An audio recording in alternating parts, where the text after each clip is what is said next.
Welcome to another episode of We Don't Die. I'm your host, Sandra Champlain, author of the international best-selling book called We Don't Die, A Skeptic's Discovery of Life After Death.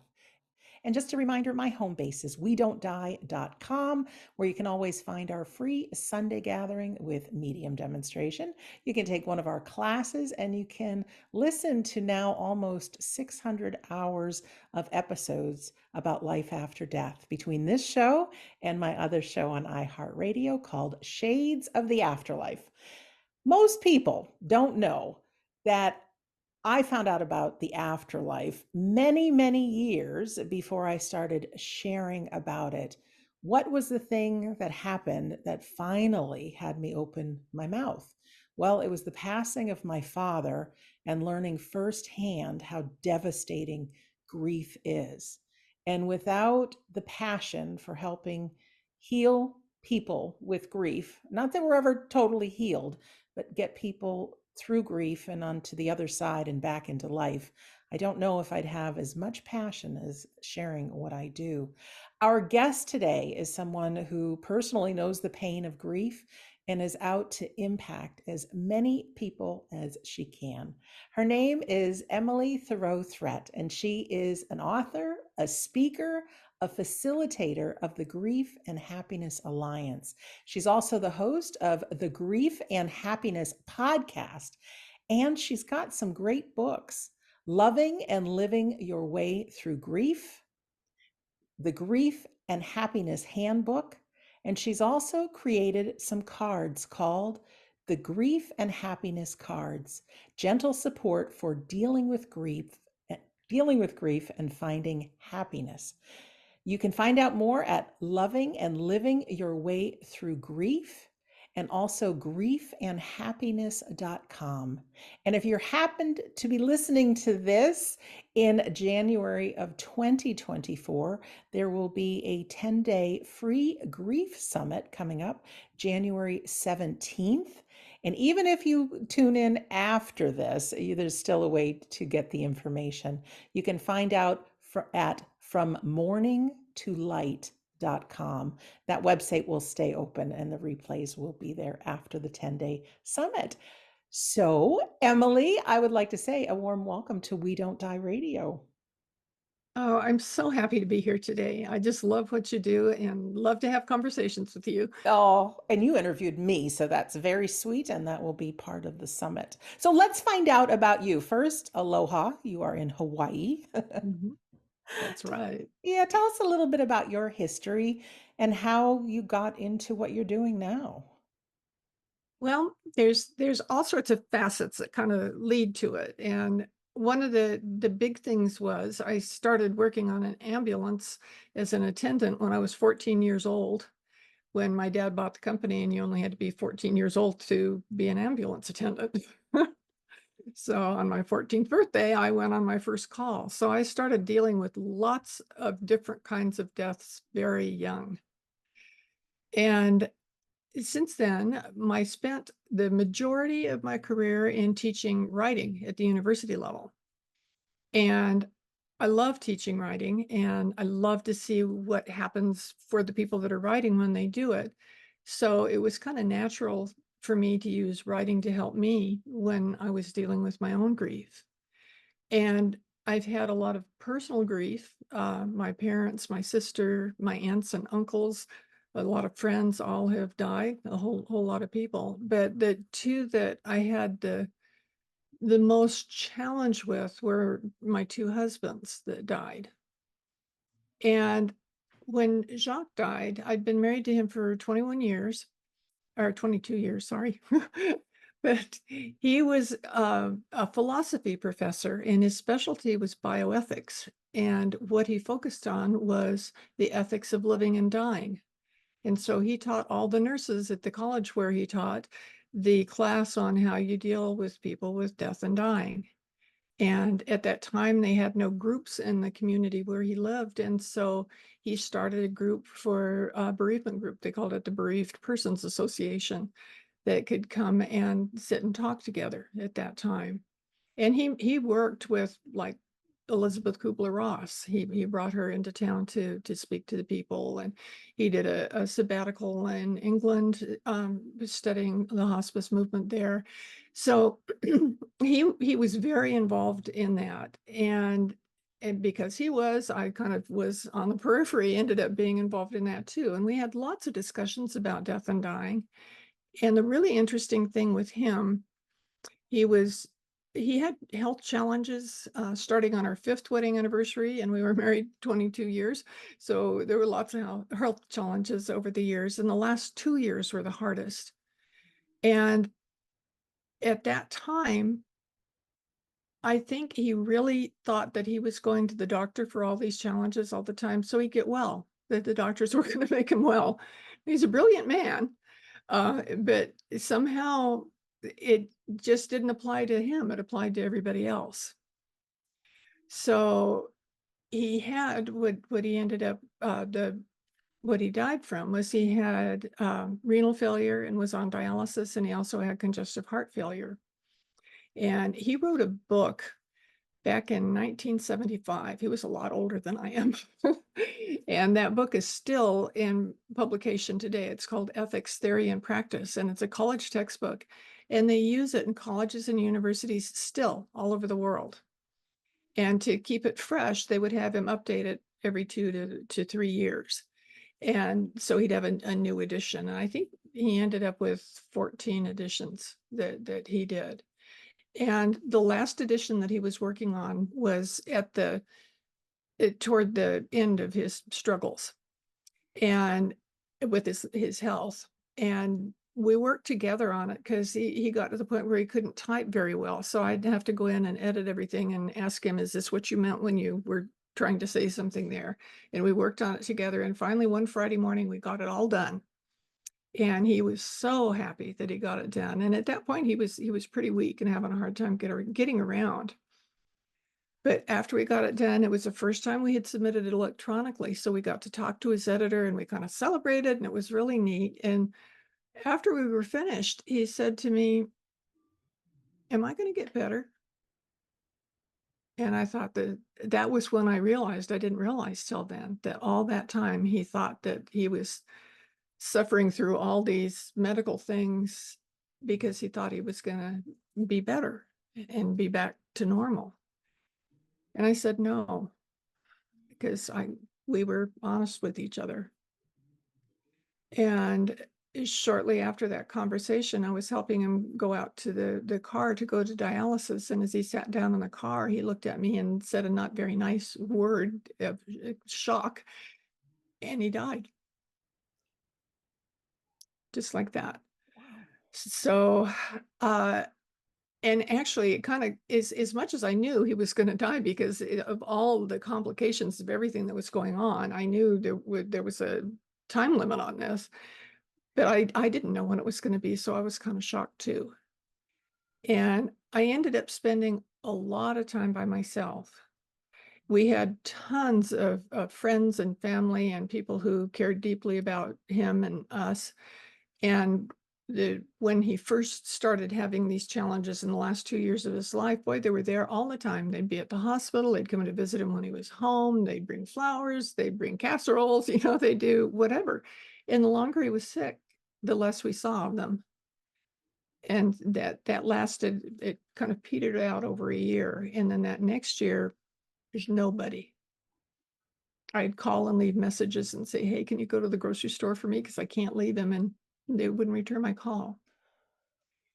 And it was kind of challenging. It was a lonely time. And so after he transitioned, I don't know, I really sat there a lot. I took up crocheting and crocheted a whole bunch of scarves that I donated to a fundraiser because nobody wanted that many scarves. But it was something that I could do to like keep my hands occupied because I just wasn't dealing very well. And he died in February. And when New Year's came along, I thought, I've got to do something. I just can't be disconnected from life anymore. I was going to work and coming home, but I wasn't doing anything else. So I decided I would make one intention for the year instead of making a bunch of resolutions, which I usually forgot when I made them. So what I did was I thought about it a long time. I journaled about it, I meditated on it, and it just came to me. Accept invitations. And I thought, well, I don't know where that came from because nobody's inviting me to go anywhere or do anything. But it was so strong. The feeling was just really, really strong that that was what I was supposed to do. So I said, okay, and I committed to that. And as soon as I committed to it, invitations started coming. And there were invitations from people I didn't necessarily know very well.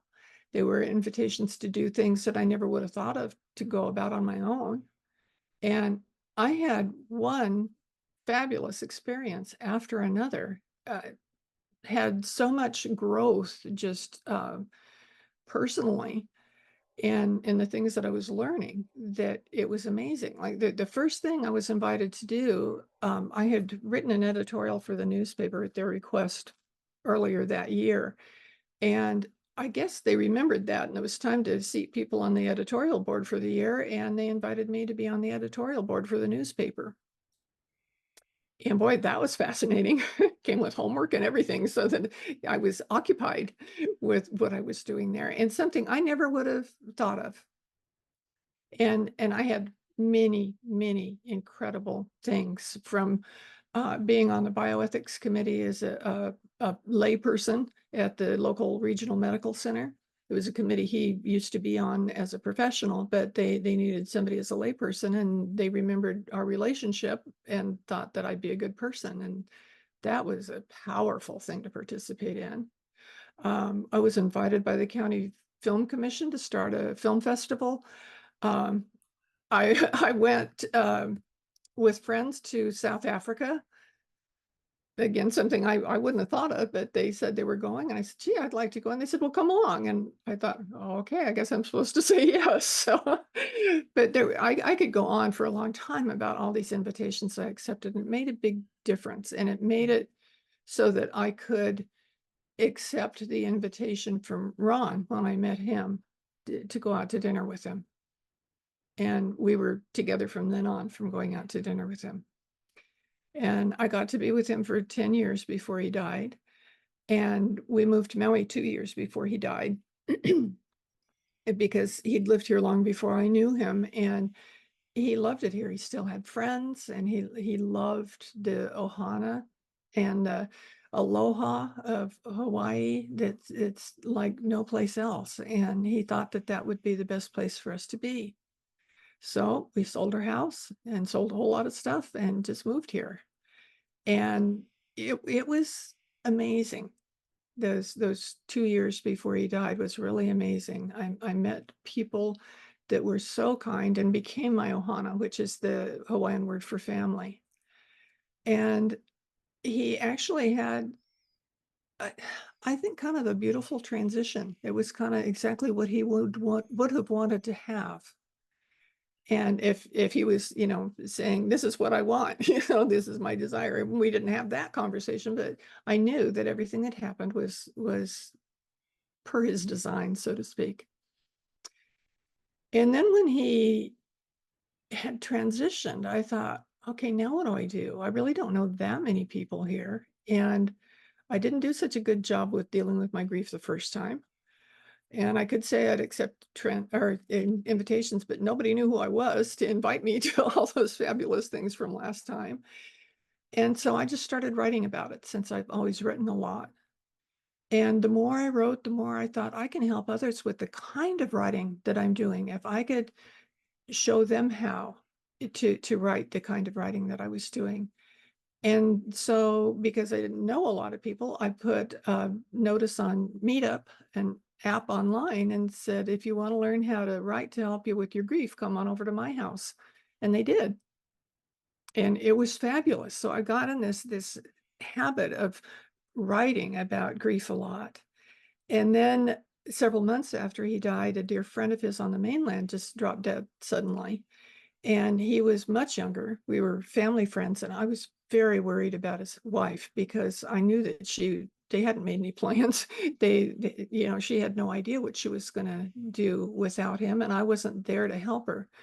So I decided that I would write her every week for the first year and tell her something in that writing, that something that I'd learned in my grieving process, since I'd had so much of it, that I thought could help her.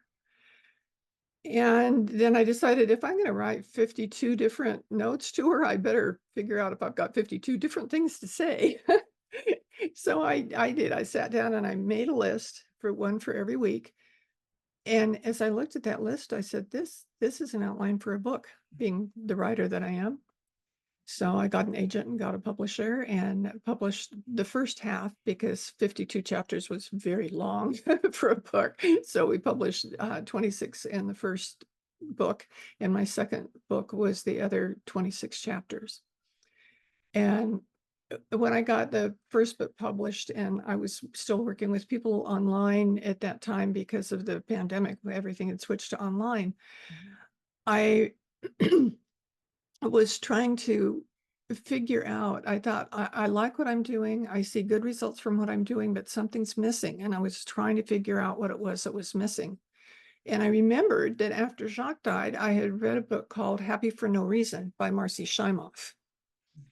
And I thought, that's what's missing. It's happiness. And because nobody talked about happiness with grief. Grief was sad, and people could talk about that, and you try to encourage them and buoy them up and give them support, but still the focus was on sadness. And so I thought, I don't know how I'm going to figure out how to do this, but I know that's what's missing. And so I researched into it and discovered that Marcy had started a Happy for No Reason certified trainer program. And I thought, well, I'll just take that and I'll find out all about happiness. And I did. And it was great. I learned so much. And the thing that I liked the best was, when you got certified, then Marcy allowed you to use all the research and all the techniques and exercises and practices that she had developed to do whatever you wanted to with. You didn't have to teach like a Marcy Shimoff Happy for No Reason class. You used the principles to apply it to what you were doing in life. And she did that because she's got followers all over the world. And she had seen so many, trained so many, thousands at a time. And she was getting kind of worn out from it. It wasn't that she didn't love it, but there's only so long you can keep doing it and keep it fresh. And so she developed this program, and she wanted other people to be able to use what she had developed. So I took it from there and created the Grief and Happiness podcast, and loved that. And I thought, I want to take it one step further and do a grief and happiness writing something. But every time I'd mention it to somebody, they'd go, those two words don't go together. That just doesn't work. I don't know how you could possibly do that. So I thought, well, I know I can, and I'm going to, but I need some support in it. So I did a pilot program. I invited different people I'd known in different walks of life throughout my life, to come on Zoom and do a pilot program, where first we met and I explained to them what my situation was, what I wanted to do. And then we had another session where I did like a gathering would be with them, where they did the writing practices. They talked with each other after they wrote, and then they learned a happiness practice. And then the final session was to discuss all of it and see what they thought. And they said, you got to do this. All of them said, we never thought about happiness with grief before, and it's needed, and it would be great for you to do that. So I did. And I told them, there's one challenge in that it costs money to do things like put out a podcast and all the technical stuff, and it's not free. And anything that I wanted to do with it, I would need support, and I didn't want to charge anybody who came, because I didn't feel it was appropriate to charge people to help them with grief. That just seemed wrong to me. And they said, well, then we'll just form a nonprofit organization and we'll cover the expenses and you can let people know it's not exactly free. So there is perceived value to it because we're supporting them in being able to come to the gatherings. And so that was a couple of years ago, and that's what we're still doing now, and it's going really well. How can people find out about that? With that, you can go to griefandhappiness.com, and that's the nonprofit organization website. And on there, there's a place where you can find out more about it, and you can make a reservation to come to a gathering. We do it once a week. And we also have been doing it and getting people from different places in the world that come and having more people. And I've been doing it just myself. So this organization decided that we would get together and develop a facilitator training program. So we're in the process of doing our first one right now, and we will be able to have gatherings in different parts of the world and different time zones and different times of day so that we can have it be available to more people now. That is so great. And I know there'll be people watching that feel at home with this and may want to be a facilitator themselves. And Mhm. anyone going through grief, one of the best things is being of service to others. It makes such a huge difference. In a moment, I want to talk to you just about your beliefs in the afterlife, as this is We Okay. Don't Die. But before that, talk a little bit about happiness and grief, because it does seem like they're opposite sides of the spectrum. And certainly, I know there are bits of happiness that can randomly appear, but to make that the intention, is that what you do? Tell us a little bit of the world of grief and happiness, if you wouldn't mind. Okay. Well, every week I am so grateful to be guided, and this is kind of like grief in the afterlife, to whatever we're supposed to write about that week. And it surprises me. I'm never quite sure what we're going to do. One of the really popular ones that we did recently was I asked them to plan a children's book where they could explain death and dying to a child, like for a grandfather, for a pet, they could design it however they wanted to do it. And when I got that inspiration, I thought, I don't know what they're going to think about writing a book, but they loved the exercise and they loved talking about it and sharing. And a couple of the people are pursuing actually writing the book, but they said it made them look at grief from a different perspective, from looking at it for what would a child need to know? What would a child be comforted by? So that's just one example, but another one, again, with the afterlife, I think this is the most popular thing that I do, and I do it in different with different parameters to it when we do it. But one thing that I had done was there were things that I just wanted to tell Ron so bad after he was gone, and I'd talk or I'd think them, but I thought I want to do more than that. So I wrote him a big long letter and told him all the things I was thinking about, what I was going through, what I was talking about, what I wanted to know about the whole thing. And when I got finished with it, I took a deep breath and I thought, I want to know what his answer is. And so I wrote his answer out from him to me. And it was profound. The things that I was writing were not things that I think I would have thought of on my own at all. And it was so comforting and so wonderful that it kind of opened a door for me so that I could experience when there was a presence around me or an orchestration of something that would be there for just a reminder. And we've done that with writing letters. You're writing letters to parents that have died or friends or pets, whatever it is, and or God. Some people who write to God about the whole situation, and then they write back, and they're always amazed at the results that they get when they write back. So that's been my confirmation of afterlife and doing this. And then with my podcast, all the time, I'm having different experiences that'll come through. It's I'm happy all the time because all this is so positive and supportive. I'm actually happier now than I ever have been because I've discovered this truth for me and I'm able to share it with people and I'm seeing what it's doing for them and how it's helping them. So taking different actions leads to happiness, it sounds like. Mhm. And can It's we being also actively involved. being Yeah, actively involved? Yeah. And would you also say we can create happiness as opposed to absolutely. being Yeah, mm, that's that comes some of the happiness practices that we do. You can create happiness through it.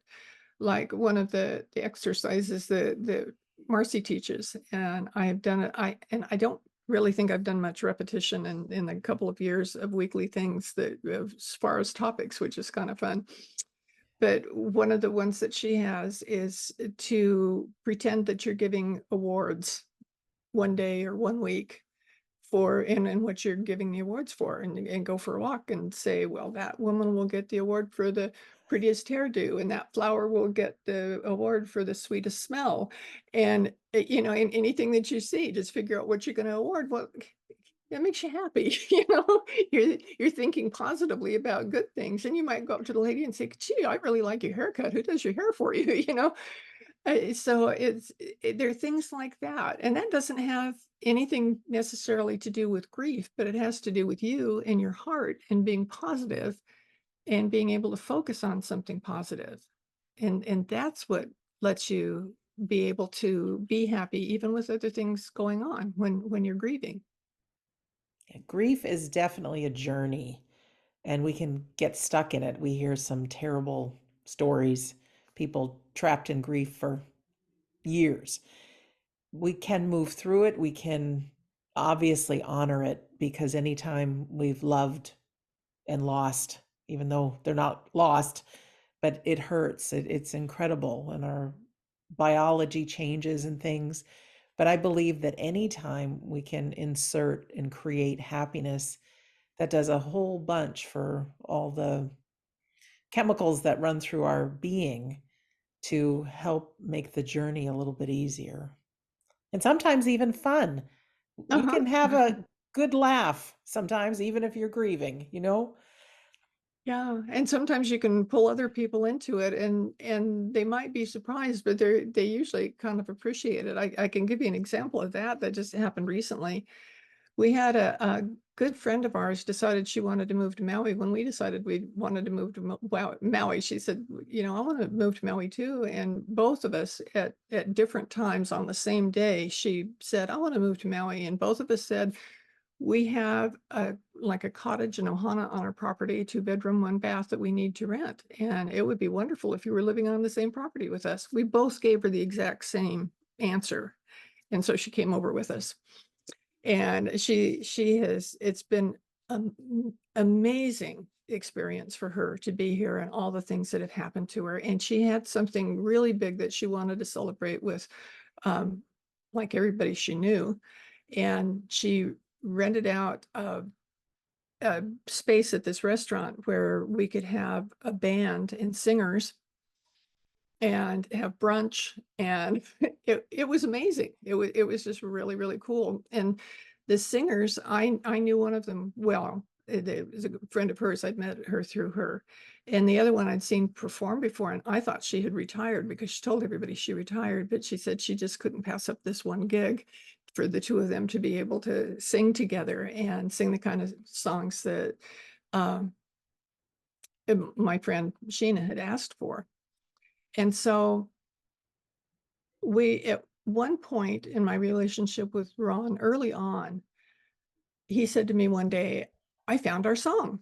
I just heard it today. And so I taped it. It was back when it was more difficult to get things. You couldn't just go to the internet and find a song.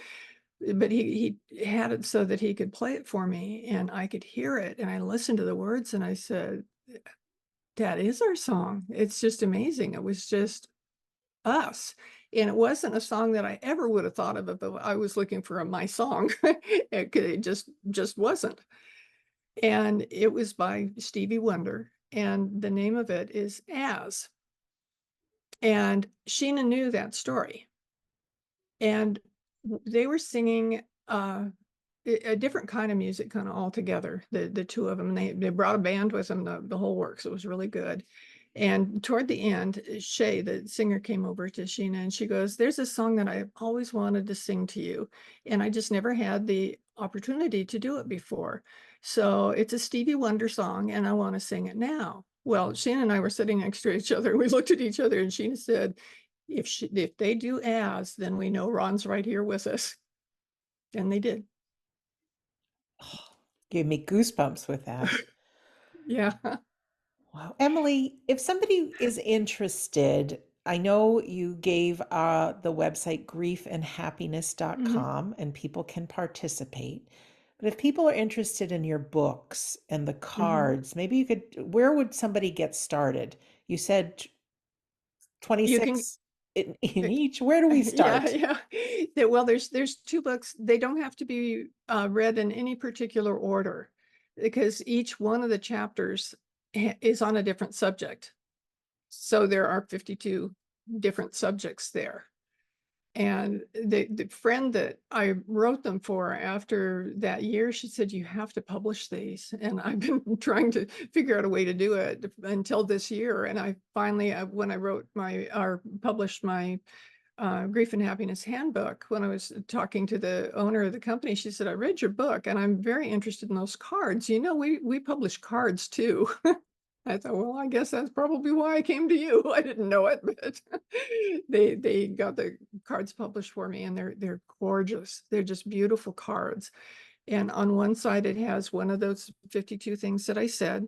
And on the other side, there's a picture of nature that I took on Maui. So there's 52 different pictures to go with the 52 different cards.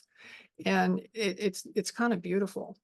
And you can do whatever you want to with them. You can pull one out whenever you want to read one, or you feel like you need support. You can pull one out and write about it. You can give the box to somebody as a bereavement gift. It's much, flowers die, but these cards will support them for a long time. And they're lovely. They're just a really nice quality. So that's the sort of thing you could do with the cards, but with the books, you can go to the table of contents and say, "Oh, I need to read this chapter on forgiveness today because I'm really ticked off with how my so and so handled what I'm doing with my grief." And so you can read that, and then it gives you exercises in the handbook to work on whatever the subject is. So there's lots of stuff there that they can get and read it. The first book is Loving and Living Your Way Through Grief, and the second one is a Grief and Happiness Handbook, and you can read them in that order if you want to, one chapter at a time all the way through, but you could also read whatever chapter you want to whenever you want to read it. And I've had people do both ways, and the people that do it one way like that way, and the people that do it the other way like that way. So you can use it however you want to use it. And And sometimes they're you all just, available on Amazon too. that was my next question. Sometimes you just want to open to a random chapter and you can Hmm. read something and it turns to be what you needed to read. I wanted to go back to the beginning when you were talking about your journey when the friends started to disappear the longer time went on. That happens often. People don't know what to do or what to say, and so often people disappear. What would be your advice if someone's grieving, maybe on both sides, if you're experiencing this drop of friendship, and also if you're a friend and you don't know what to say, don't go away. Yeah. Well, I can talk about that because the people it just really kind of disappeared, except for one. I had a girlfriend that I met right after 8th grade, and we got to be really good friends. And we didn't live in the same town, but we stayed in touch and had lots of interconnections with our families, and everything was pretty amazing. And at one point in her life, she needed to move far away to get away from a bad situation, and I didn't have her address. She didn't, nobody did. She didn't let people know where she went. And I thought I might not ever see her again. And I was sad about that, but I really wanted to. And when Jacques was in the hospital. He'd been in many times, but this particular time he had been in for quite a while with not only his health, but he had fallen in our community was a very, very hot place, and he ended up on his back on the asphalt, and the asphalt burned him. So he was in the hospital for quite a while for the burns on top of everything else. And when they finally let him go home, right before he was going to go home from the hospital, I got an email from my friend. And I was just shocked. And she said, I came to California because I'm taking my daughter to start grad school. And I thought, well, I'm in California. I wanted to find you and visit you. And I said, how'd you find me? And she said, I wrote college textbooks too. I didn't say that before. She said, I looked you up and found who your publisher was. And I contacted them and said who I was. And she worked her way through. So she was able to find me. Well, they they discharged him right when she was supposed to come visit, and she was going to come visit at the hospital. And I thought, I don't have her phone number. I don't know what I'm going to do. And to get so close and we're going to lose it again. And on the way home from the hospital, I had to stop at and pick up supplies for treating his burns. And I asked him to please stay in the car. I'd only be in there for a minute. And he said, sure, fine, no problem. By the time I got around to the other side of the car, he'd gotten out of the car, fallen down and broken his hip. And another hospital was right across the street from where this happened. So he went into that hospital and had to have surgery. And when he came out of the surgery, he was very confused, and it turned out that he had renal failure, and that leads to a lot of confusion. And that was when he had to start dialysis. So I was sitting here dealing with this and trying to figure out what was going on. And my friend walks into the room. I said, how did you figure that? And she's brilliant. She just was able to figure it out. She ended up staying with me from then until about 4 months after he died and helping me. Just the two of us took care of things together. My daughter lived in Texas at the time, and she was working with somebody that lived in California where we were. So she would come out once a month for work so that she could be with us once a month during this time to help out. But she was like the only person until my other friend got there. And we supported each other so much. I don't know what either one of us would have done without each other. And she hadn't even met Jacques before, and she was helping with bathing him and doing everything else. And it was really wonderful. But then when we had his service, it was the most incredible service I've ever seen. And there were so many people. At the time, we had created this live theater in this beautiful building, a 100-seat theater and a school of arts and an art gallery and a cafe and all that. And I ended up 2 years before he died donating it all to the nonprofit that had been going along with it to make sure that the kids that went to the school had scholarships so that they could come. And we had the service there, and the whole theater was full. They pulled back the curtains on the side of the stage so people could sit on the wings. They had people in the lobby. They had people on the sidewalk out in front. And the service was absolutely incredible. It was something that a friend of his from Georgia across the country, he'd moved away, came out to do this service. And it'd just blow you away with all these people. And then when it was over and we went home, I was by myself again. And I thought, come on, this just isn't right. But I thought, I didn't want to push myself on them because I thought they're uncomfortable around me. They don't know what to do with a widow.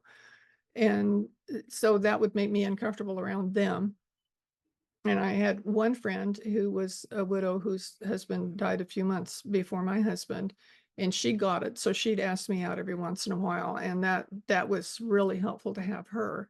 And then one of the doctors that we met while Jacques was going through all he was going through, and became our friend. He was a research physician, not a hands-on. He wasn't taking care of Jacques. He just happened to work in the hospital where Jacques was. And with Jacques being a philosopher, people, intelligent people like to have conversations with him. So he'd stop by and talk all the time. Well, a little bit after Jacques' service, he called me and he said, I know how involved you are in the community, and I know that you would love to be out and you haven't been able to for a long time. And I know that not a whole lot of people are coming to see you. And he said, if you want to go someplace, just let me know and I'll take you. And he says, this isn't a date. I'm not asking you out. I just want to help you. I want to support. And that was great. He was just wonderful. I just loved it. I heard some people say pretty stupid things when they'd see the two of us someplace because they just couldn't imagine that a man and a woman could be out and it wasn't a date. And they thought it was much too soon for a date. And and you said it close enough so I could hear it to be sure. But I thought, I don't care. That's their problem. And those were the couple people, those three people were the ones that I was in contact with at all for until I started my accepting invitations. I love And that then I got intention. people back. I Yeah. love that. It just shows how powerful intentions are and opens up your listening and people start asking and what a ride you've been on with all those different experiences. Yeah. Incredible. But Incredible. I want to get back a little bit to because what you were Yeah. asking me is what do you do about that? And Yes. my thing was to find a way to be in contact with people and not necessarily people I knew. And that's what I did after Ron died. And I was teaching people I didn't know because I didn't know anybody on the island who knew somebody who died except for Ron. And so I had to reach beyond my circle of friends to find people. And that became one of those things like you meet one person and they introduce you to somebody else and they, and it just multiplies till pretty soon you know a lot of people. It's hard for me to go, well, there really aren't that many people on Maui that actually live here. So it's not unusual to go someplace and run into somebody anytime you go anyplace. And that wasn't happening for me at the beginning, but now it is. And it's because of deciding that I was going to find a way to put myself out there, and putting myself out there in service of others resonated with me, that I could not talk myself out of it because it was too hard to go meet new people under the circumstances. Yeah. And it's so that sort of thing, I tell people, and these are some of the things I write about in my book, volunteer. There's a million different ways that you can volunteer, and I'm sure one of them or more is something that you'd be interested in. And just get out of your own way, get out of your own limited perspective, and try something new. I also took classes and I met people Oh, that good. way. I took art classes. I learned that I could draw. I didn't think that I could draw, and I love drawing now. And I started watercoloring too. And I do, up until that time, I had been spending my time on ceramic sculpture because I really love that. But I expanded out from there and tried these new things and have met people. And another thing I did, the property that we bought here had a lot of tropical fruit growing on it. And it was just Ron and I thought, I don't know what I'm going to do with all this fruit. So there's another app, next door, that's available most places. And I put a notice on Nextdoor that on every Friday in my front yard, you could come over and bring whatever you had from your garden that you wanted to share. And I'll share whatever I have from my garden. And we call it produce share. And we've done that every week since we moved here. And we have such another ohana, the group of people, that some of us have come the whole time. And other people have come in and out or come every once in a while when they got a bunch of stuff that they want to share. And it's total. I even joined the farmers union here because, but I met more people there. And that was nothing that would have been in my frame of reference before. But it's just opening yourself up, helping people, and saying yes is what you can do to help with that. Oh, that's great. And I love Nextdoor. I don't know if it's worldwide or not, but I know in America we have it, nextdoor.com, and you can meet people in your neighborhood and share, and it's great. It's great. I know Mhm. I've been able to get rid of things that I don't need, just give it away. There's a That neighbor who somebody really wants wants it. it. They do. They really do. Uh-huh. When you host and facilitate your weekly events with griefandhappiness.com there, do people get to know each other? Does the same faces Mhm. start showing up? Or can people hear? Because it helps to know you're not alone and hear other people Mhm. maybe doing the exercises and I'm assuming it's all done on Zoom. Yeah, it's all done on Zoom, and they do that. We've become pretty close. Um, Three of the people that are doing the facilitator training are people from the group. And I think that that's neat. But we every time we do a writing thing, we break up into breakout rooms. Mhm. And so everybody gets to talk to somebody about what they wrote. And it's usually like three people in a group. So you get a conversation, and the selections are arbitrary. So they're going into the room with somebody different every time. So everybody kind of gets to know everybody else. And some people come every once in a while. Some people come every week. Some people come a couple times a month. It's just, you never know who's going to be there. And whoever's there is who's supposed to be there that day. And they do get to know each other, and get to be really friendly with each other and care about each other. When are they held? Is it the same time every week?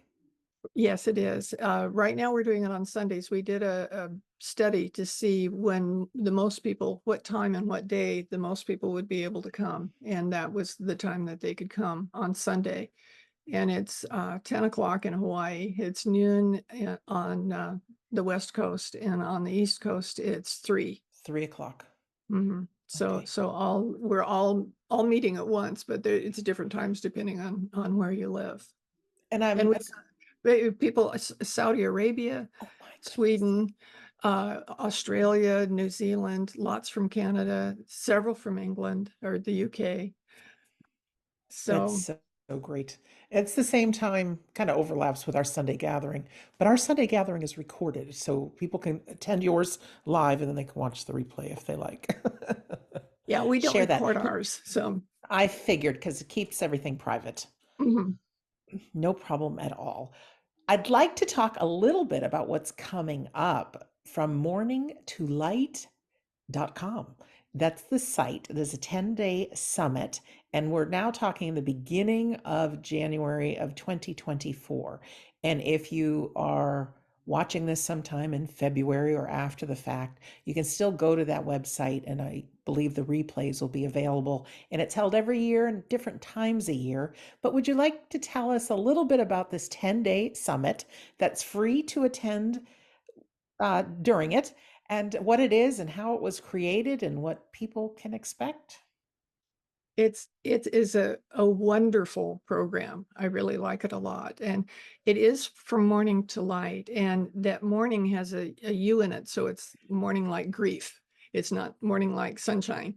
So that's the significance of the name, of going through mourning and finding light at the other end.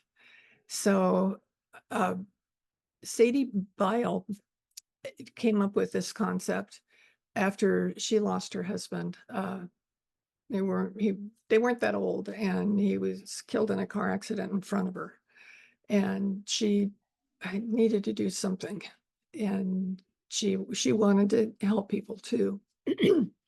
And she lived in South Africa at the time. She lives in Italy now.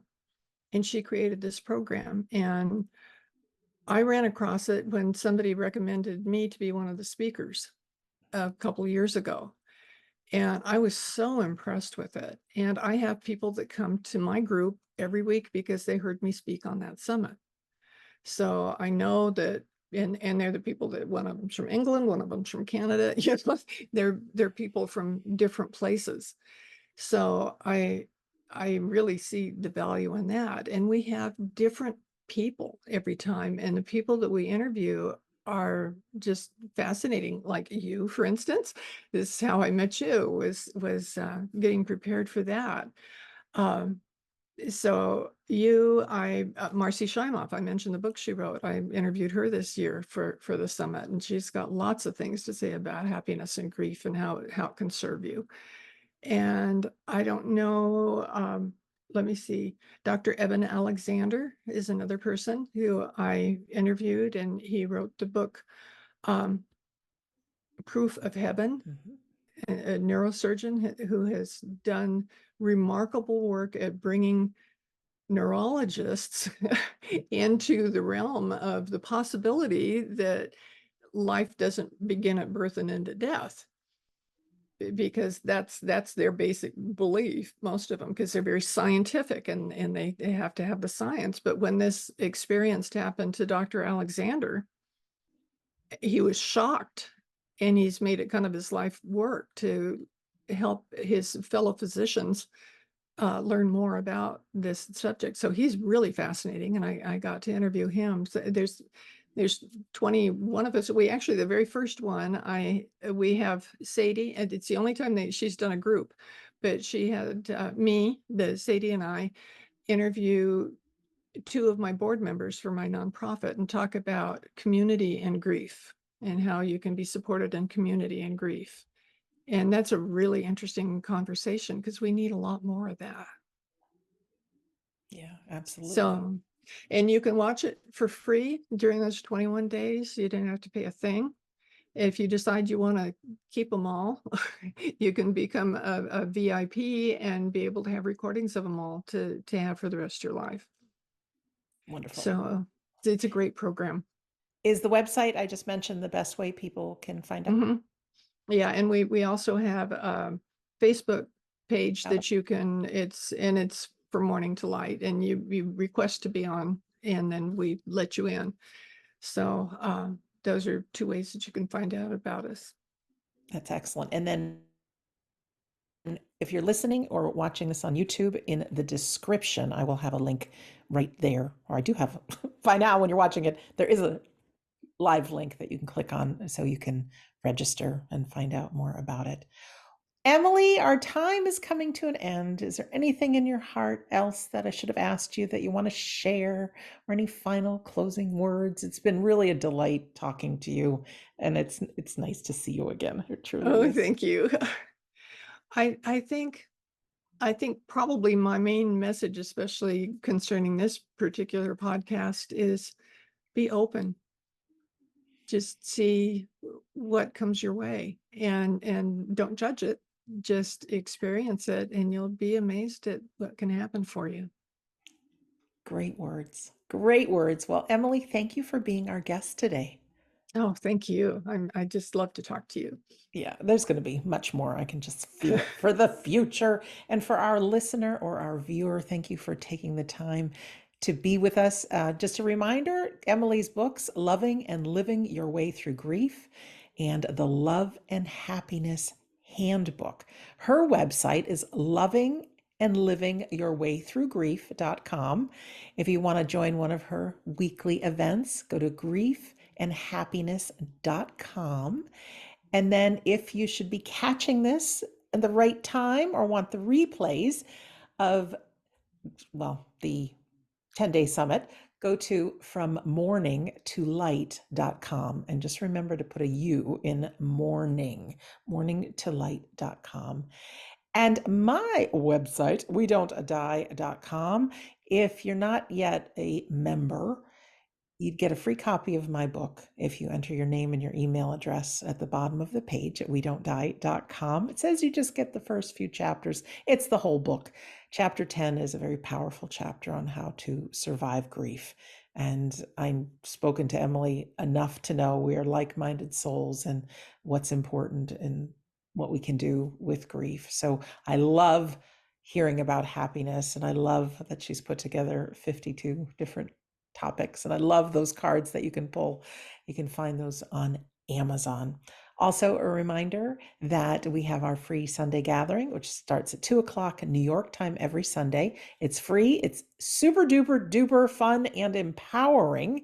And there's a medium demonstration included in each one.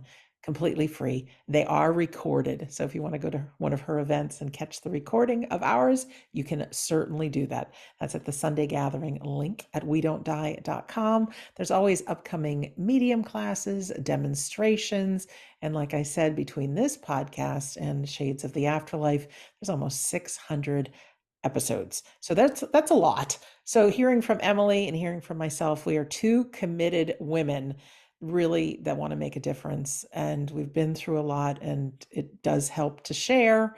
And I know she had said, but it really gives us our life and our purpose, and it makes a difference. Just it really makes a difference. So this is real. Your loved ones are around. We don't die. And there certainly is help and hope through grief. And it also can launch you into an unknown, fantastic world, really, when you go out looking for answers. So, in closing, my name is Sandra Champlain. I'm always so delighted to be your host on We Don't Die Radio. I do believe that life is an education for the soul and that your life here on earth is important. So, have some hope, set that intention, accept invitations. We need to get out of our own heads sometime and into whether a weekly event or into a great book or join that 10-day summit. Whatever it is, get yourself with people, whether it's live or online or reading or listening, and it'll make a difference. So thank you for listening or for watching, and we'll see you again soon.